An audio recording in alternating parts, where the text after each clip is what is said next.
She was walking home slowly, clutching a small paper bag of leftover food from the diner where she worked a double shift.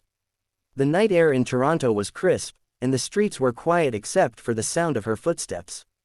She didn't care much about herself anymore, she just wanted enough food to make her little brother smile. That bag, with a half-eaten burger and fries that someone had left behind, felt like gold to her. But then, out of nowhere, a small boy's voice pierced the silence. "Daddy, it's her." The words made her stop. She turned her head and saw a young boy, maybe 7 years old, tugging on his father's hand. His big brown eyes were filled with recognition and sadness. The father, a tall man in a dark coat, looked confused at first, but when his eyes landed on the girl holding the paper bag, his face changed.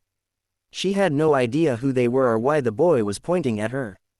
But the boy whispered again, "Daddy, that's the girl I told you about, the one who gave me her sandwich at school." Suddenly, the memory rushed back. Months ago, she had seen that same boy sitting alone outside the schoolyard fence, looking down at the ground with an empty lunchbox.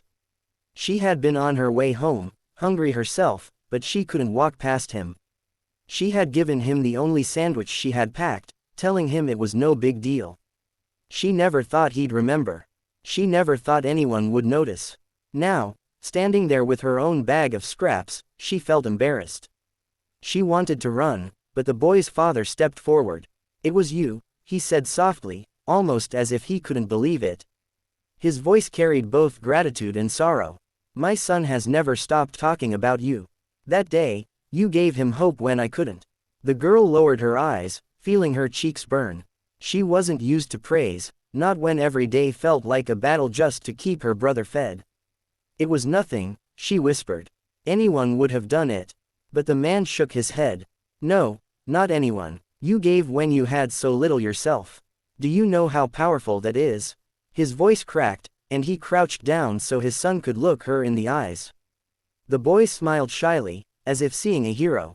The truth was, she had been struggling silently. After their parents passed, she had become the only one left to care for her little brother.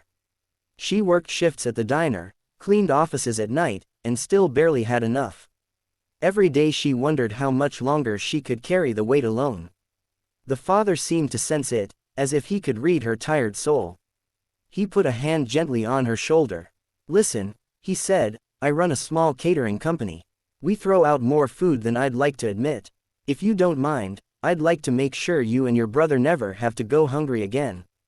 Her eyes widened. She didn't want charity, but the thought of her brother finally eating full meals without worry pierced through her pride. Tears slipped down her cheeks before she could stop them.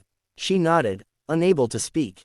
The boy grinned, holding her hand now as if he didn't want to let go. The father smiled too, his own eyes glistening. "Sometimes," he said gently, "the smallest kindness comes back when you least expect it. You saved my boy that day. Let me help save you now." That night, she walked home not just with leftovers, but with hope.